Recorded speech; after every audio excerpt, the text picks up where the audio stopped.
2014 के लोकसभा चुनाव में हमें 17% वोट मिले थे और 2 सीटें मिली। मेरी बात जरा सभी पत्रकार बंधु ध्यान से सुने।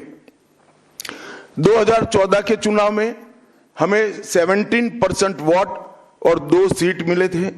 2016 के विधानसभा चुनाव में हमें 10% वोट मिले और विधानसभा की केवल 3 सीटें मिली थी।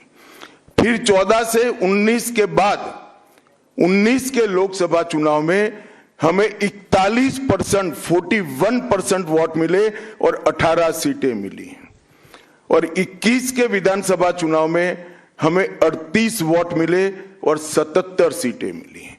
ये बहुत बड़ा अंतर है।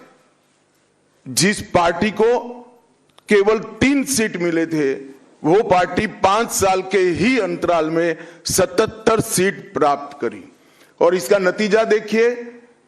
कांग्रेस जिसकी एक प्रकार से स्थापना ही बंगाल से शुरू हुई, वो कांग्रेस पार्टी बिग जीरो पर पहुंच गई और 34 साल तक शासन करने वाला कम्युनिस्ट गठबंधन भी एक भी सीट प्राप्त नहीं कर पाया और हमने मुख्य विपक्ष का स्थान प्राप्त किया।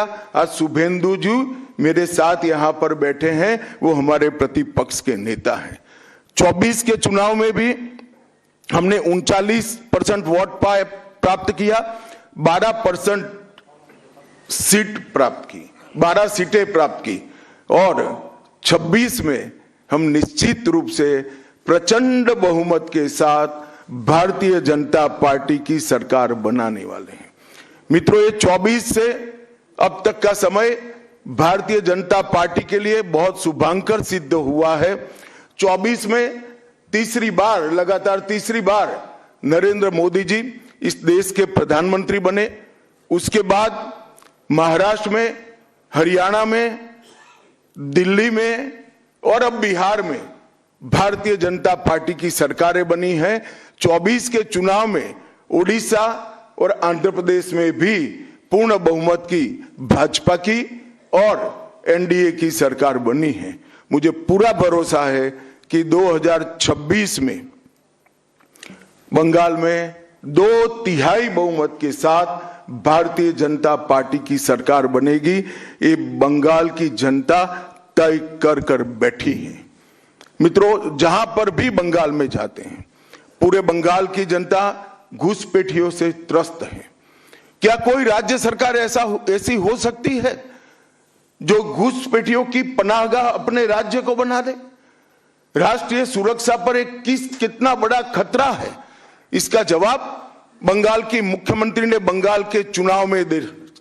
घुसपैठ रोकने के लिए उनके पास क्या योजना है? आर्टिकल 370 हटता है, वो विरोध करती है।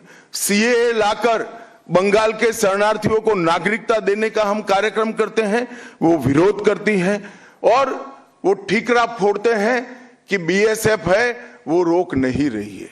ममता जी, मैं आज आपको इस सार्वजनिक प्रेस वार्ता में पूछना चाहता हूं कि कौन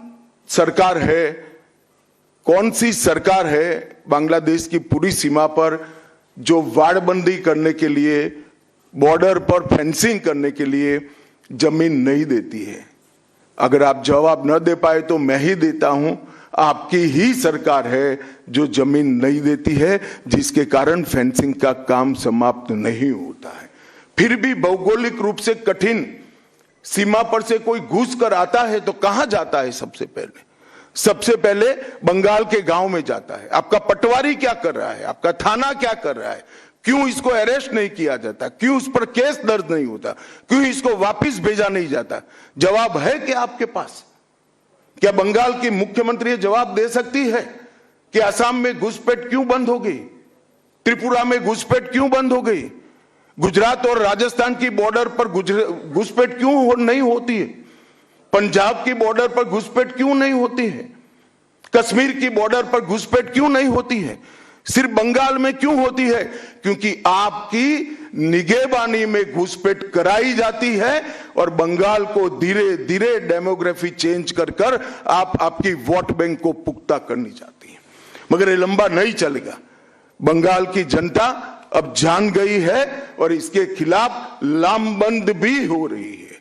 और मुझे मालूम है अगला चुनाव घुसपैठियों को निकालने के मुद्दे पर और घुसपैठ रोकने के मुद्दे पर लड़े जाने वाला है, क्योंकि न केवल ये बंगाल का मामला रहा है। मैं आज बंगाल की जनता को इस प्रेस वार्ता के माध्यम से बताने आया हूं कि बंगाल की बॉर्डर से हो रही घुसपैठ सिर्फ बंगाल का मामला नहीं रहा है, अब ये राष्ट्रीय सुरक्षा का मामला है। देश की संस्कृति को बचाना है, देश की सुरक्षा को सुनिश्चित करना है, तो बंगाल की बॉर्डर सील कर दे, ऐसी देशभक्त सरकार यहां लानी पड़ेगी जो ममता बनर्जी नहीं कर सकती, केवल और केवल भारतीय जनता पार्टी कर सकती है। घुसपैठ के अलावे भ्रष्टाचार से पूरी बंगाल की जनता त्रस्त है। रोजवेली चिटफंड घोटाला, कैश फॉर क्वेरी घोटाला, एसएससी घोटाला, नगर पालिका नगर नियम का भर्ती का घोटाला, गाय तस्करी का घोटाला, राशन पीडीएस का घोटाला, मनरेगा का घोटाला, पीएम आवास का घोटाला, इतने सारे घोटाले हैं कि मैं पूरा लिस्ट पढ़ूंगा तो मेरी प्रेस कॉन्फ्रेंस का पूरा हिस्सा ही उसमें चला जाएगा। अब क्या ममता बनर्जी इस बात का जवाब दे सकती है कि आपके मंत्रियों के ठिकाने पर से 27 करोड़ रुपया मिलता है, जिसको गिनते गिनते नोट गिनने की मशीन भी गर्म होकर बंद हो जाती है। बंगाल जैसे गरीब राज्य के अंदर 27 करोड़, 20 करोड़, 15 करोड़ ये राशि मिल रही है, आपकी कोई अकाउंटेबिलिटी नहीं है। पार्थो चैटर्जी जेल में जाते हैं, ज्योति प्रिय मलिक जेल में जाते हैं, अनुव्रत मंडल जेल में जाते हैं, जीवन कृष्ण शाह जेल में जाते हैं, माणिक भट्टाचार्य जेल में जाते हैं, चंद्रनाथ सिन्हा जेल में जाते हैं, परेश पाल जेल में जाते हैं, कुंतल घोष जेल में जाते हैं, फिरहाद हकीम वो भी आरोपी बनाए जाते हैं, शोभन चैटर्जी आरोपी बनाए जाते हैं, कुणाल घोष 3 साल जेल में रहकर आते हैं, और आप कहती है कि भ्रष्टाचार नहीं हो गया, हो रहा है। आप आंख मूंद लिए ही हो भ्रष्टाचार के लिए, मगर बंगाल की जनता अपनी आंख बंद कर कर नहीं बैठी है। गरीब बंगाल की जनता के अधिकार का पैसा आपकी कैडर की भेंट चढ़ रहा है, आपको इसको जवाब देना पड़ेगा। महिलाओं की सुरक्षा एक बहुत बड़ा मुद्दा बना है, और अधिकृत रूप से कहा जाता है कि महिलाएं 7 बजे के बाद अपने हॉस्टल और घर से न निकले। हम कौन से जमाने में जी रहे, मुगल काल में जी रहे हैं क्या?